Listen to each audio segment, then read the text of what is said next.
What's happening, everybody? How y'all making out? Thanks for tuning in to the Crash Bang Boom podcast. Today's guest is drummer Darren Stanley, who plays with both Perpetual Groove and Oz Noy's Ozone Squeeze, and who has previously played with Col Bruce Hampton and killer guitarist Jimmy Herring, the latter two of which we talk a good bit about. Also got to mention some 90s shows that I was able to witness with supergroup Aquarium Rescue Unit, and my God, that band was scorching, so super cool to kind of touch on some of those players. In any case, hope y'all dig it. Today's episode is sponsored by OneUpLoops.com. Drummer Carson Gain and his team spend an incredible amount of time recording over 450,000 shaker, tambourine, and hi-hat loops at every possible tempo in multiple feels with incredible mics and outboard gear for you to pick and choose. It's organized for you to find exactly what you need with just a few clicks, and everything feels and sounds incredible. You can sign up for free to check it out and gain full access to all 450,000 loops starting at just $6 a month. No download limits, whatever you want, whenever you want. New loops, one-shots, and drum breaks are being added weekly. Definitely a great addition to the arsenal of any drummer and or producer, and I can vouch for it myself, having used it. Check it out at OneUpLoops.com. Crash Bang Boom Podcast can be found where all podcasts are found, including Spotify, iTunes, Stitcher, YouTube, and more. If you like what you hear, please check out any of the previous 280-plus episodes, and you can give me a like and or a subscription or even a positive review, as I would appreciate it. All right, enough yapping. Let's get into it. Darren Stanley, Crash Bang Boom. Crowds go mad with joy. Yes! All right, Darren Stanley, thanks for hanging on the Crash Bang Boom podcast. What's happening, man? And not much. Thank you for having me on here. I appreciate it. Absolutely. I'm pretty sure I became aware of you from playing with Jimmy Herring, and through some of our previous conversations, I was saying that I was a big fan of the Aquarium Rescue Unit. I used to go see them and that crazy band back in, I'm assuming that was the late 90s, like maybe 96, 97, 98, somewhere around there, I think. Yeah. That band actually started, I think, 88, 89. Wow. It just started the way that the Colonel would create bands through a weekly scene, and people would just show up and play, and eventually all those guys just created a band. Wow. It happened. That's the way he kind of led his life. It just collapsed into place. Damn. And was that all taking place pretty much in Atlanta? Yeah, Little 5 Points. No way. Little 5 Points pub every Monday night, 99 cents to get in. Wow, just 99, a sweet 99 cents to see those badass players.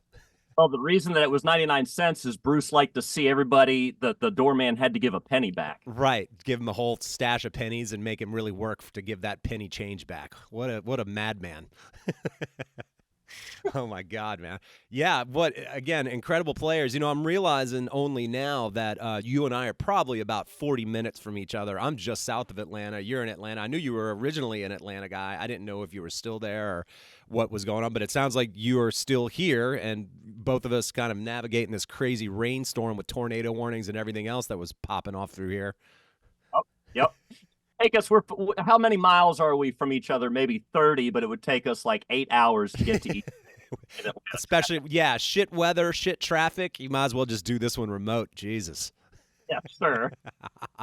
Oh, man. I guess tell me a little bit about sort of your connection with Jimmy Herring, because, again, you know, when I was seeing the Aquarium Rescue Unit sans Col Bruce Hampton, it was the whole Jimmy Herring, O'Teal, Burbridge, Jeff Sipe, amazing drummer. I believe Matt Slocum might have been on keys. I think Kofi Burbridge was even in there. O'Teal's brother, who was probably playing percussion and maybe wind instruments. And they had a vocalist. I do forget his name. But in any case, it was crazy. One of my buddies told me, man, you got to go see this band. They're this assemblage of like the sickest players. You just go see them. And I went there not knowing anything about it. And the first and or second time, both times at the Howlin' Wolf in New Orleans, one of the older locations, not the present location. And it was just insane. I've talked about it briefly previously, but I'm kind of convinced that I think Jeff Sipe might have played the greatest drum solo that I've ever witnessed. That one of those two nights, and he was fucking badass every night, but one, it was just like, how is this? I mean, you know, and again, this is pre-internet, this is pre-Guitar Center drum offs, you know, gospel chops, all of that stuff. I was just like, where did this guy come from? I couldn't even wrap my head around. It was unbelievable. He is an alien. He's still around. He's up in Brevard, North Carolina now. We still stay in contact.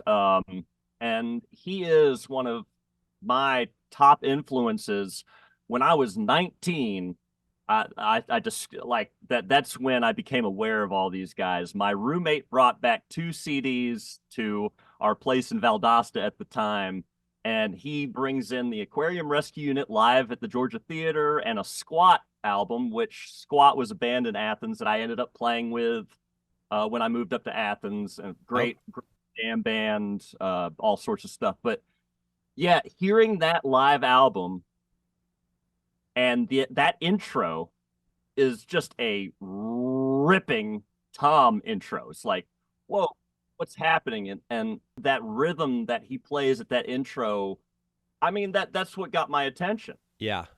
to start. And once digging into that circle of musicians, it's just blown. I'd never heard anything like that before. Absolutely. What those guys did was just transcend genres. Yeah. I mean, they were, you know, they were pulling from whatever music really inspired them, and they weren't afraid to just put it all out there and not worry about, oh, let's fit into this or let's fit into that. Yeah. You know, they were coming from, it was rock and roll, it was jazz, it was bluegrass, it was Americana. It was all kind of like based in roots music with some of the most shredding, just unbelievably technically gifted musicians that Bruce put together, and O'Teal and Jimmy and Sipe together. Crazy.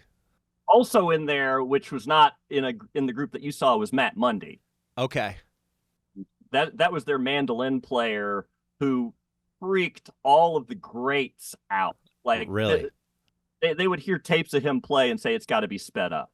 Really? That combination was the first, like, hey, you can really take all the things that you love and put that on the stage. Right. You don't need to go, what do the people want to hear? What do they want? And let's do it that way. It came from like, what makes me happy? Right. It's interesting because some of the early 90s bands like Mr. Bungle or Fishbone or Primus or even some of the early Red Hot Chili Peppers, they would mix stuff up. Mr. Bungle was a really crazy one. I was able to see them on their second and third tour for those albums, second and third album. And that was kind of my introduction to hearing bands really like sample everything from soundtrack scores to God knows everything in between.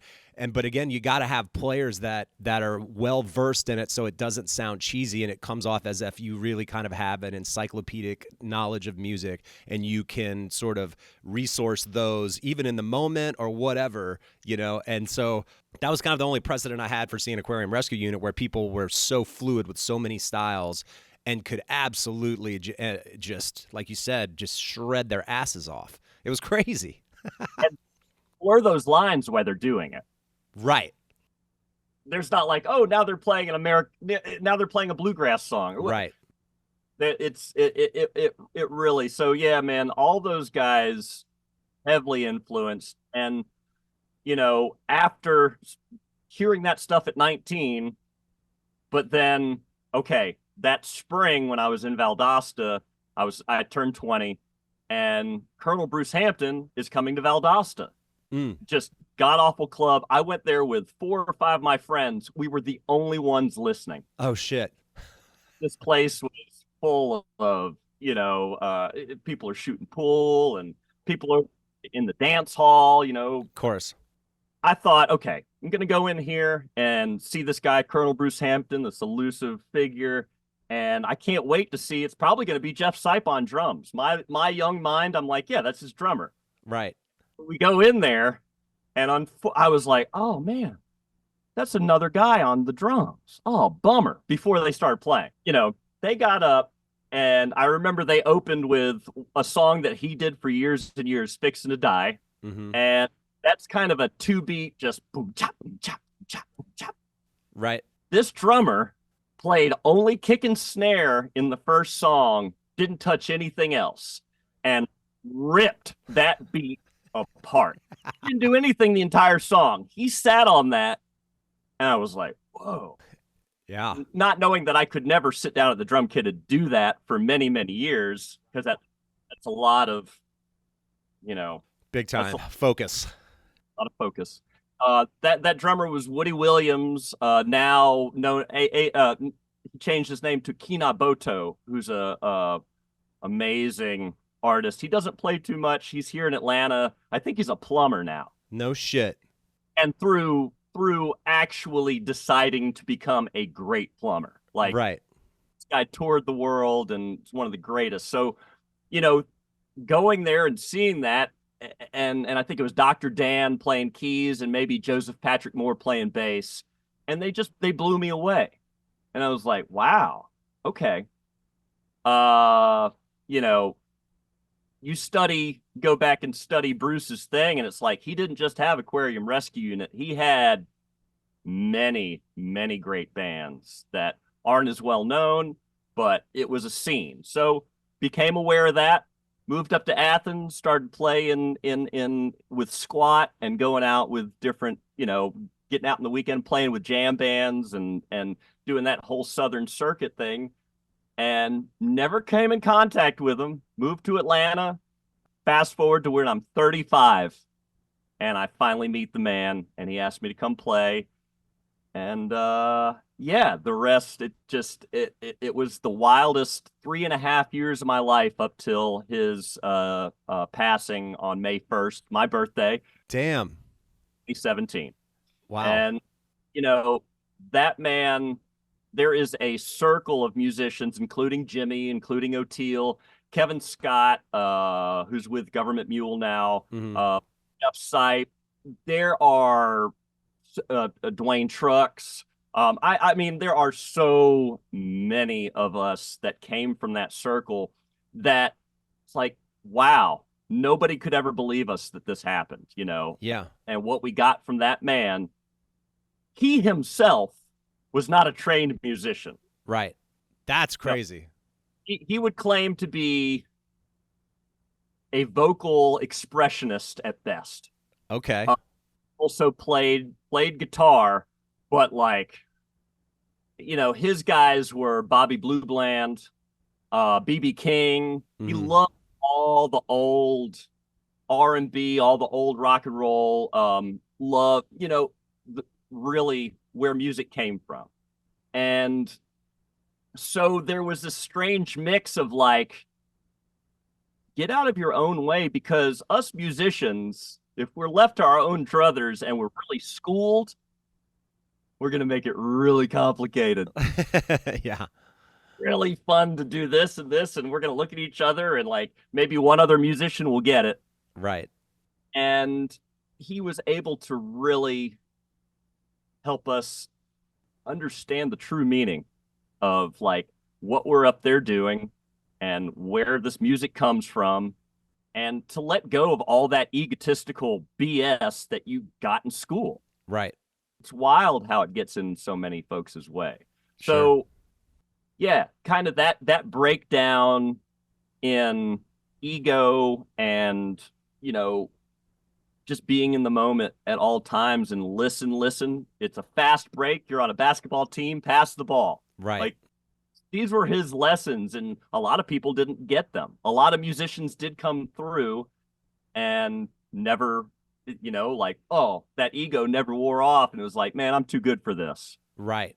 Well, it's funny you say that the technique thing, because I was thinking about it as well. But technique is interesting because, you can delve into it so heavily that you can pursue it for the rest of your life, and maybe you'll become a teacher, maybe you become a clinician, maybe you can employ that in drum solos if it's drums specifically, if that's what you're doing, and it's beneficial in that way. But on most gigs, you're not necessarily going to be in a place where you're going to use all of these chops and all of this technique necessarily. So if you don't work on your interpersonal skills, be punctual, and be prepared to maybe put your chops aside, that you're not really, no one's going to want to fucking work with you, man.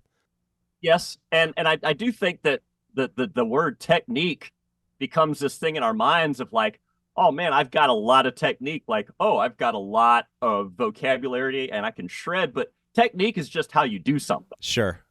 It's just that, with my students, I don't start on technique first. This is how you, there's a couple things that you should point out. But it's the difference between getting too heady with it Mm-hmm. and like everybody's body is built a little differently. For sure. Like you need to feel it out. So let's play these things consistently, and you'll feel it. Mm-hmm. Make the adjustment from there. Yeah. Yeah.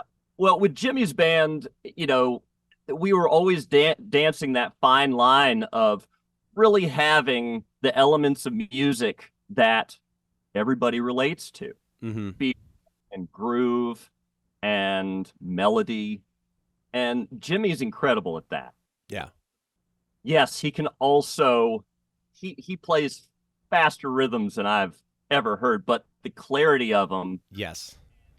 And actually, he never lost me in solos because I could actually hear the song and hear the melody Mm. in the the just onslaught that's happening. But there's still you can actually hit those goal notes of, oh, there's the melody.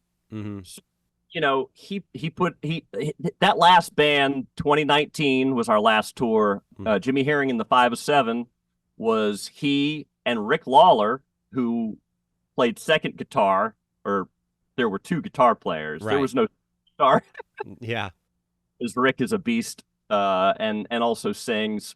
Kevin Scott and Matt Slocum, Nice. and a lot of it was instrumental music, and the idea of keeping it entrenched in old traditions, and it's got melody to it. You can hear it after you leave the concert venue. Mm-hmm. Totally. You know what's interesting also about Jimmy is that in watching him live, specifically when I was seeing him with the Aquarium Rescue Unit, I would watch him rip a solo. I'd be amazed the entire time, and I think he's probably about done. Maybe and then he might hit one more. It's like he has a gear. You're already at 90 miles an hour. Not that he's playing that fast necessarily, but then you find that this vehicle has like one more gear to go up. He's really amazing with that. And then much like Eddie Van Halen, they're different players, but his rhythm playing is really incredible. And like that's something that even Eddie Van Halen, I feel like, because his solos were so scorching, a lot of the times you wouldn't even think necessarily about his tone or his rhythm playing. But both of those guys had an incredible soloing capability with really sick rhythm playing. Yeah. And how often are you soloing? Right. All instruments, I think it can go to that point of like, why do you only know how to solo? Right.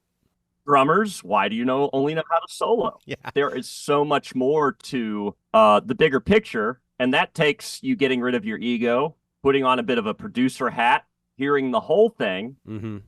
and understanding how you fit into the group. Yeah. The Chicago Bulls didn't really start getting it until they built the team. It wasn't just, hey, let's build everything around Michael Jordan. Right. And there has to be the whole thing. Mm-hmm. His tone, his understanding of backing a vocalist, mm-hmm. he never gets in the way of the vocals. Right.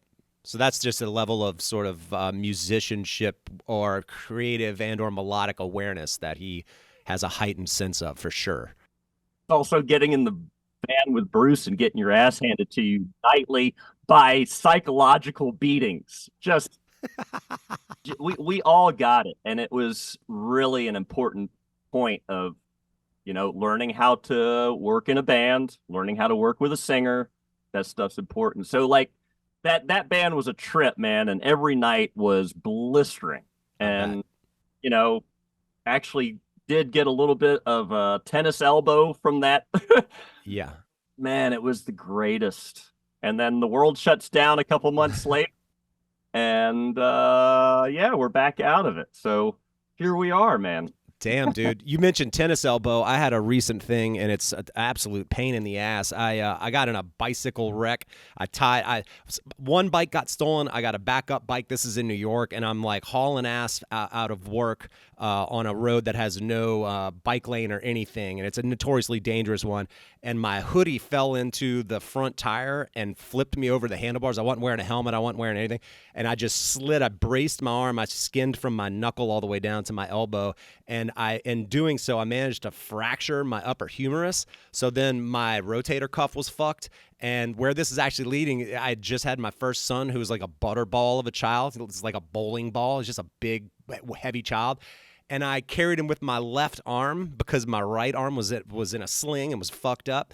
And then I started to get tennis elbow, and I've had 3 bouts of it. I just got over the third of which, and that lasted me probably 3 months of doing everything from, chiropractors to ibuprofen to massage to everything. It was like it would not go away. Ice baths, soaking my arm, spas, everything. I tried everything other than injections because I didn't want to do that. I've had to do that before, and man, it sucks. How old are you? I'm 47. Yeah, 45. Okay, so we're close. And this past 2 years, are coming out of the pandemic and starting to get out and play gigs, and they were, come out of the pandemic and starting to play with P Groove and with Perpetual Groove, and we're, these long shows. It was intense, man, and I was realizing how important it is to stretch before the gigs. Agreed. Starting to do some yoga and things like that makes a world of difference. Yeah. So hopefully, growing a little wiser and older and understanding to stay stretched and limber, maybe those things at bay. I would hope so. Yeah, I found that it's important. I mean, I have my little studio here, so I just go down and I kind of record drum parts, but I'm not playing. I played my first hour and a half gig this past weekend, and I was able to get through most of it. I had some hand cramps about halfway through, and I realized I need to get back to, it's one thing to practice on a practice pad and be like, okay, my rudiments are good. It's another thing to have your full body engaged and playing at a certain duration and knowing how to pace yourself. And I found that out last Saturday. I mean, for the Perpetual Groove shows that you have, like, how long are those shows and how are you pacing yourself with that? You get swept up in the moment. You're with a new band. It's exciting. There's, the energy of the thing. You may tend to overplay. Yeah. As time goes with that band and you get on the road and you do it night after night, you start to find, man, you've got to let the sound man in the back of the room really trust them. Right. That has helped, not overplaying and, just being right there, breathing. Those shows can be, we'll do 2 hour and 15 sets. Yeah. And, they're intense. And the jam band thing, it can be, our songs can go on for 13 to 17 minutes. Right. The great thing about that group too is we also have amazing songs. I have to remember to say we, not they, because I'm in the band now. Right. You're the new guy. I am the new guy. Yeah. Albert was there for 20 years, man. The original drummer was Damn. doing it. There can be song structures and it's amazing, but also that band has the ability to open up, and a lot of those songs are in that. They've blown me away with getting in that group, and the jam band thing. It's a bizarre world. It's cultish. I've dabbled in it a little bit as a guy that was totally on the outside and like went in a little bit and like toured Colorado and did like the resort towns and ski resort towns and just hit all of those stops. And yeah, it's a lot of hacky sacks and hula hoops, and it is both like kind of wild and sometimes stereotypical. But I mean, hey, if people are into music and they're willing to support it, why not? Thank God, at least there are people doing that. What I really appreciate about it is that it seems to be, you can come in and where you're coming from may be accepted. Like, not quite genre specific. Yeah. There can be, there's a lot of different musicians that do reside inside that bubble of jam band. Totally.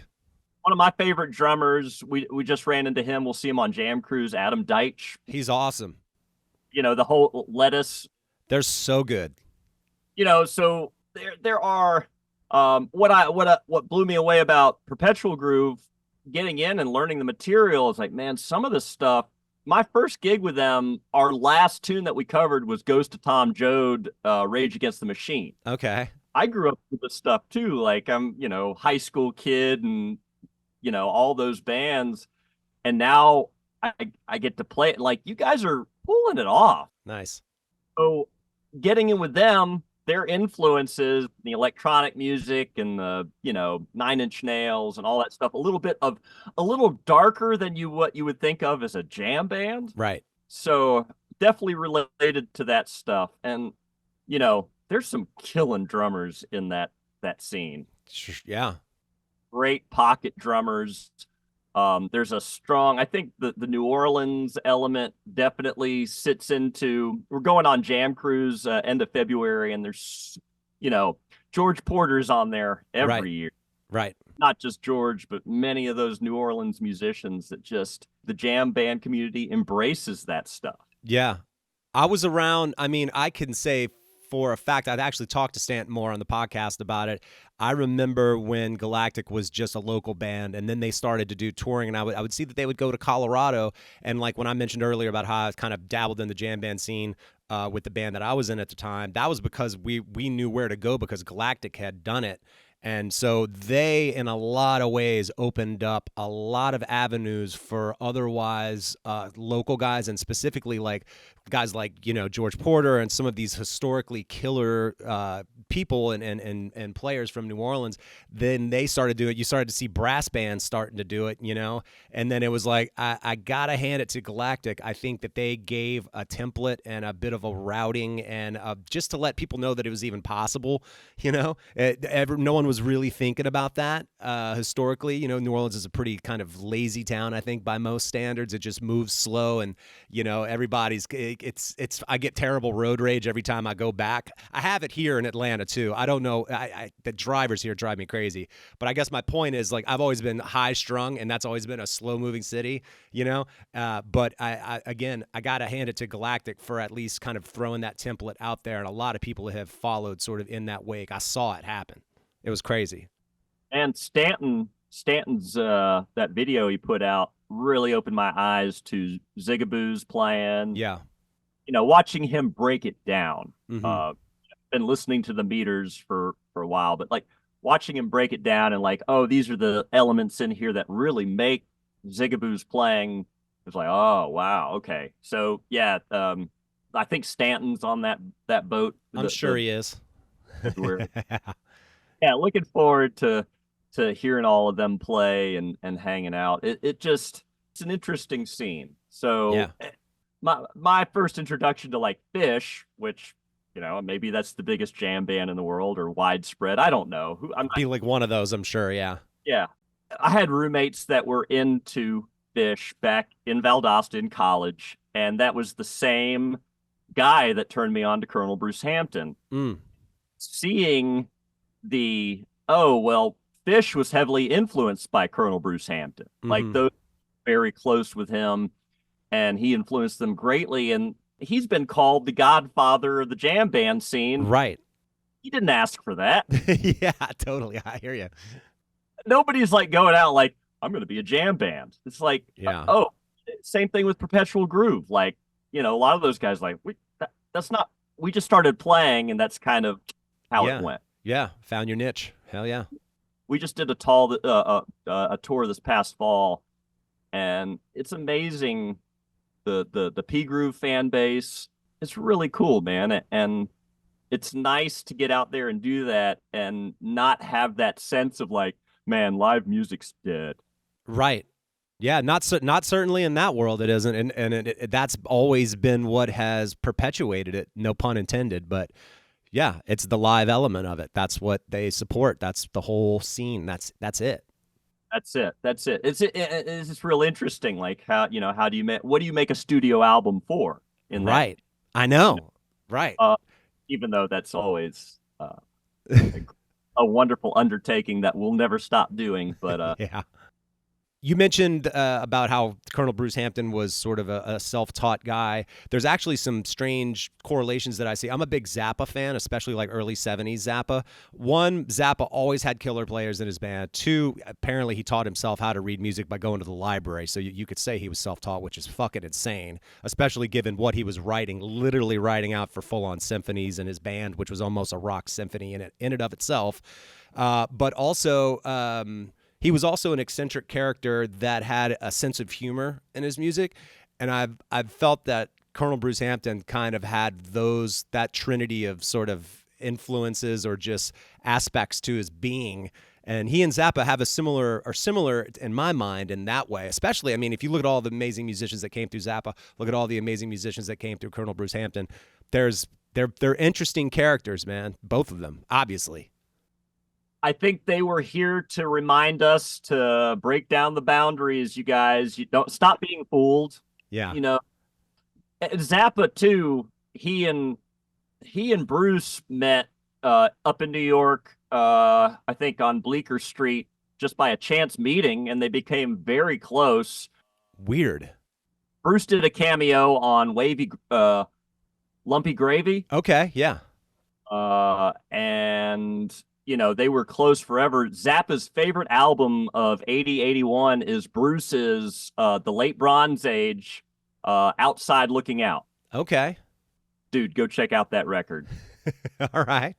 So the absurdity or the sense of humor, you know, I was always a weird kid. And was saying before, like, there were, you know, working on drum solos. We did this double drum thing in my high school group, and my buddy and I are working on it. We ended up playing the entire school all the way around it, like playing on making the world your instrument, you know, like you can make music out of anything.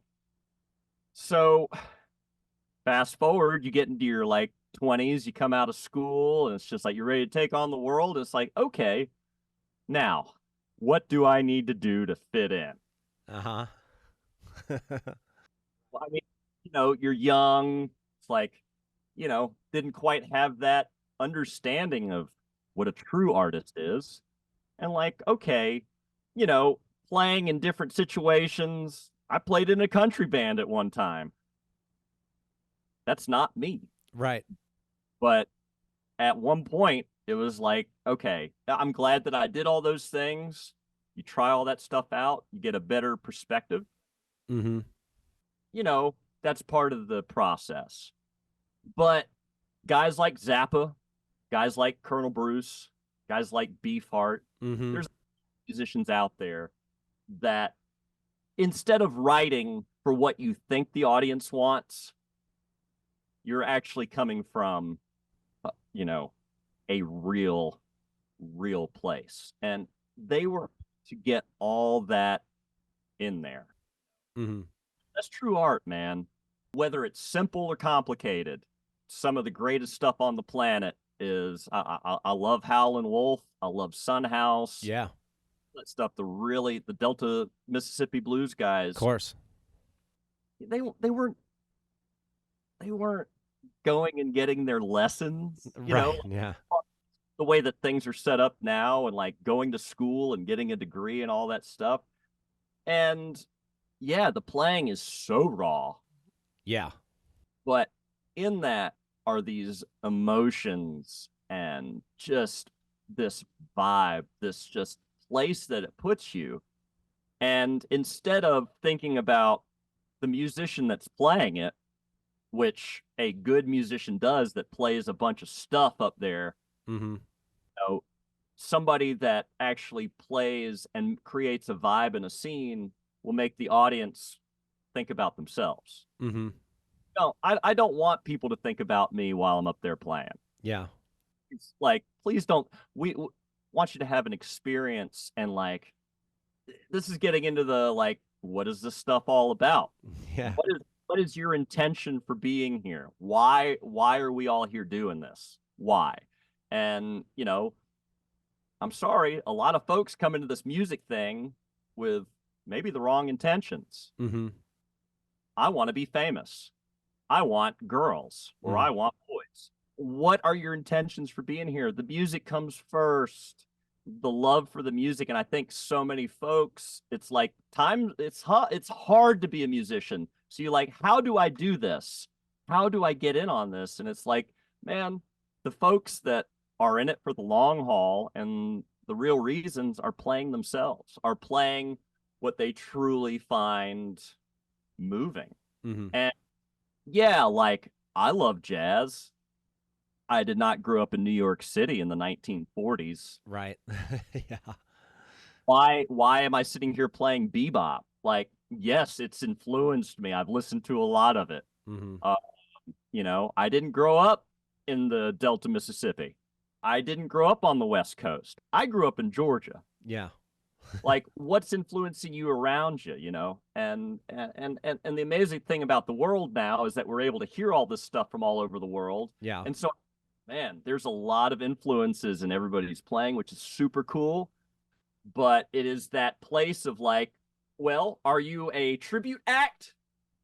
Are you trying to like replicate something that you heard back when, which is a museum piece? Mm-hmm. But he likes to go to a good museum. Yeah. Or are you in the now? Are you making music now that's influenced by all your stuff? It's deep, man. And I try not to take it for granted. It's hard to not, a lot of the times, put money first. Of course. I mean, that's a reality when you're an adult. It's I mean, it just is, dude.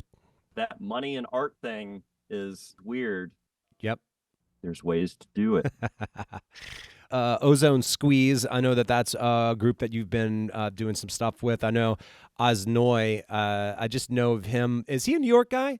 Got to be, right? Yeah. Via Israel, yeah. That's what I thought. Yeah. Yeah, he moved to New York 24 years ago now. Yeah. I discovered or became aware of him, becoming aware of Keith Carlock. Yeah. And Keith, his first time, him being on the front of Modern Drummer, and I think I had a subscription back then. That shows I was in my early 20s, man. Give me a break. Right. I became aware of Keith and never read any articles in Modern Drummer, but for some reason read his and went, whoa, this guy seems like he seems different. Like I hadn't heard his playing, just read the article and then went out on the internet. YouTube was brand new then. And one of the first videos I found was him and Oz Noy and Will Lee at the bitter end of New York. Yep. It was that time with Keith, because of Keith, Oz Noy and Wayne Krantz. Yeah. And like, I was like, what's going on up in New York? Yeah. What's happening, man? Because these guitar players and these power trios are playing in a way that that's not happening here in Athens, Georgia. Right. Yeah. I mean, I'll say this. I saw you mentioned Wayne Krantz. I was going to say, interestingly enough, I never did see Oz Noy live. I lived in New York for 15 years, but I saw Wayne Krantz multiple times, sometimes with Keith Carlock, sometimes with Cliff Allman, and they would play at the 55 bar, which is just this little tiny bar. And it was always awesome to go see that and be right there in a small little room with them just tearing it up. It was badass. The greatest sounding room in the world. It's crazy. Unfortunately, it's not there anymore. Sad, but yeah, that was a time and a place that, my God. Yeah. Becoming aware of it. It's weird, the power of affirmation and all that stuff. I'm looking at Oz going, I got to play with this guy, but I'd moved back to Atlanta. I'm in Atlanta, and like, I'm barely, like, nobody knows who I am in Atlanta. It's crazy. Yeah. It's that these things can happen, but like, man, it's kind of staying on it and not giving up, because it's tough. Yeah. I've often said that I've known certain players, regardless of the instrument, that maybe weren't the greatest, but they were available, and being available alone. And of course, I mean, you got to show up, play your parts. There's that basic criteria, but being available and being a positive person around and being punctual. You can you're certainly helping yourself at that point, you know. It's not shooting yourself in the foot, so to speak. And all that stuff is also part of like being part of a bigger picture than yourself, Yeah. you if you want to be part of a team, man, you can't be hard to work with. You can't be, oh, I'm one of those artists that's just misunderstood. It's just like, go write your opera and hire a bunch of people to play it. Right. Everyone somehow misunderstands you. That's just a coincidence. Sure. Purely coincidental. One common factor in all these different situations. It's just crazy that through the Colonel Bruce Hampton scene, Kevin Scott putting my name in there, a guy that was doing those ARU tours, who's promoting them and doing the whole thing, Shovik Duda, who owns Abstract Logics. He represents Jimmy, represents Wayne Krantz, Oz Noy. Okay. So Bruce and Shovik very close. And when Bruce and I started playing together, Shovik said he would get a text message at like 3 a.m. and it would just say, Darren. And then a week later, he would get another text message and it would say, Stanley. Bruce was all about that long, slow burn. Nice. It's a small network. Yeah. It's really crazy how it's all tied together. Yeah. So 2016, got a call from Oz, and he's got this idea of a group that was going to be with him. He didn't know who the drummer was going to be yet. And this amazing freak of nature from Australia, Ray Thistlethwaite, who plays synth, bass, keys, and sings. Right. Don't have a bass player. Damn. I mean, the organ trio, yeah, but like, how often does the organ sing? So like, right. Ray's fronting the band, playing bass, playing keys, and we have Oz on guitar and myself on drums. And flying out to LA and meeting those guys, we were rehearsed in Steve Ferroni. Oh, nice. We rehearsed at Steve's studio behind his house. He wasn't in town, and I'm like pinching myself. I'm just like, yeah. And we did one quick run there. Got in the studio. We got in the studio the morning after Bruce passed away. Oh, it's really surreal. I got about an hour of sleep because of everything that happened the night before, and fly up to New York, and we recorded that first album over the next 3 days. And I think we've done 2 albums at this point, Ozone Squeeze. The second album, we added an amazing singer, Sarah Nemitz, who's out in LA now. Mm-hmm. I think she sings with Postmodern Jukebox and all that. She's wonderful. So nice. It's now a quartet, and we're just doing 3 dates in March. 1 night at the Iridium, and 2 nights at the Baked Potato. Awesome. 14 at the Iridium, March 15 and 16 at the Baked Potato. Nice. I've learned a lot from Oz. He's very particular. Like, in the best possible way, man. Like, I trust him, and I was first going in, and it's like, man, everybody play with all these groups here, and like, everything's been cool. Go up and play with Oz, and he's like, we get done with the gig, he's like, man, the time is all over the place. It is? I can't solo over it. I'm like, what? Huh. And dude, this dude made me open my ears, and I'm like, wait, okay, so like, do I say, no, you're wrong, or do I go, well, you did just come off the road with Carlock and Purdy and right, Anton Fig, and it's like, yeah, okay, let me just do a little deep dive and start really listening to myself. Uh-huh. And again, like, what do I need to improve on? Like, put that ego aside, and like, what are the essentials that I need to, well, you need to work on your timing. Okay. How do you do that? Well, it's not flooring. It's not seeing how fast I can, Yep. That band, you always need to grow. Like, you always need to leave room for good criticism, coming from people that have good intentions and want the best for you and their group. Right. So that band has been amazing. And yeah, I can't wait to see them in March, man. I believe it. What else? Is there anything else in 2024 you're looking forward to? Well, P Groove's got 2 shows coming up at the end of January, and then we're on Jam Cruise. Perpetual Groove's on Jam Cruise in February, and so that's a week-long thing. And then March starts the doing those 3 dates with Ozone, and then after that, P Groove has a tour starting up, and we're still booking out for the year. I know that last year was insane. Wow.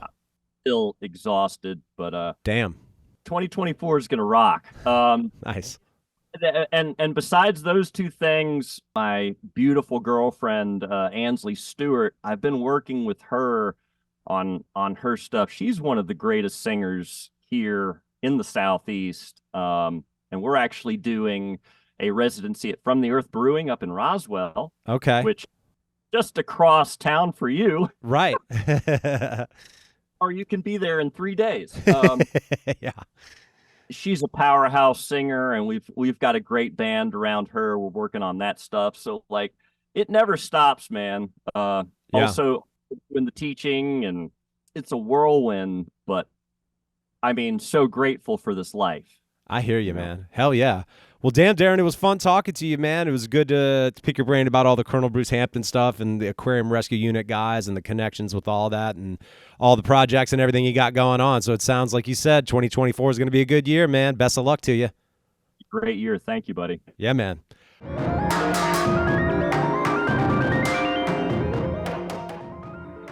All right, that does it for this one. Thanks for tuning in, and thanks to Darren for catching up and talking about everything from the Colonel to Aquarium Rescue Unit and everything in between. Hope y'all enjoyed it, and we'll catch you as always on the next one. Keep tuning in. Crash, bang, boom.